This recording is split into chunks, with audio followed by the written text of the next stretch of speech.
Angelo, I thought we had averted the AI bubble fears, but it seems we're in the middle of a big sell-off because of that.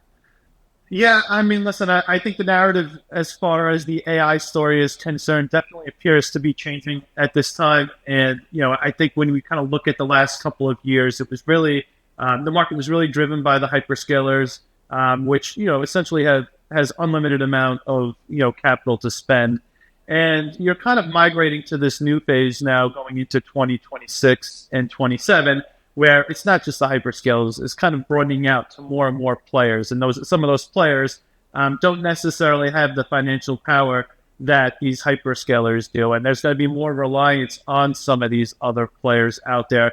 The need to find new, different sources of,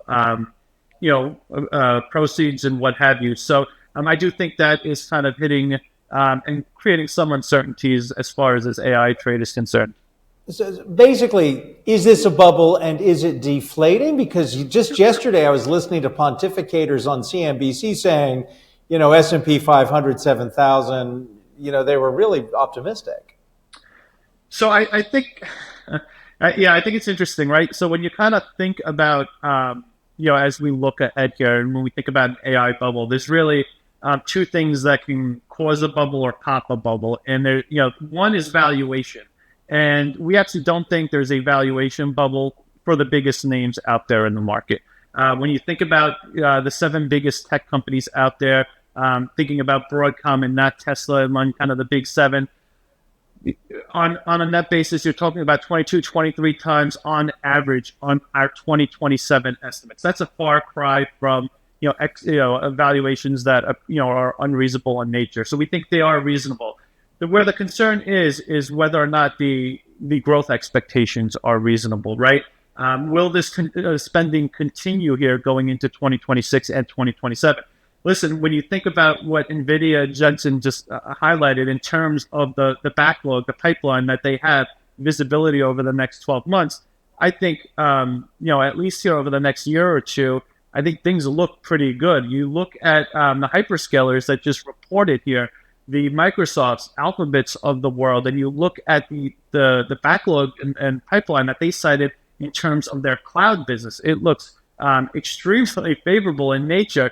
But I do think there is still uncertainties out there about that trajectory going into 26 and 27. I think as you go into 26 specifically, there's more potential hurdles and bumps in the road that you can see going into next year, whether it be tied to financing, whether it be tied to energy bottlenecks, whether it be tied to the macro picture.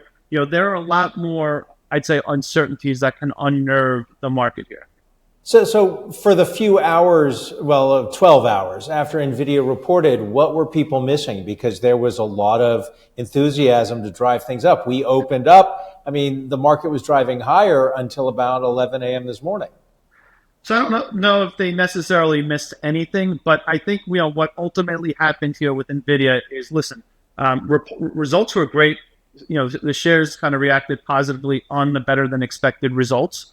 And typically that's how it works. But I think kind of as you kind of, started thinking about it as the day went on, the bear case out there doesn't necessarily change based on great NVIDIA results, right? Because we knew NVIDIA's numbers were going to be good. We knew there was, the question wasn't if they were going to be, it was going to be to what magnitude they were going to be by.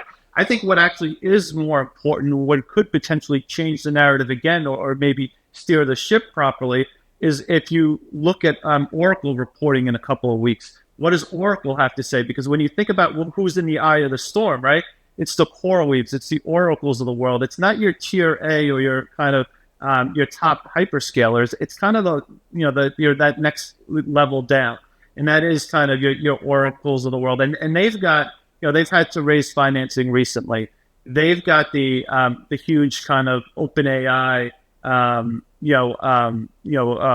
pipeline that's concentrated to that one customer. So we do want to see what they have to say in terms of diversification of that customer base. We want to see what they have to say in terms of their ability to achieve financing. Did recently tapping the market coupled with the cash flow from operations mean that they don't have to tap the markets here, let's say over the next 8 to 12 quarters? I think that could potentially alleviate some of the concerns in this market. Over how many quarters did you say?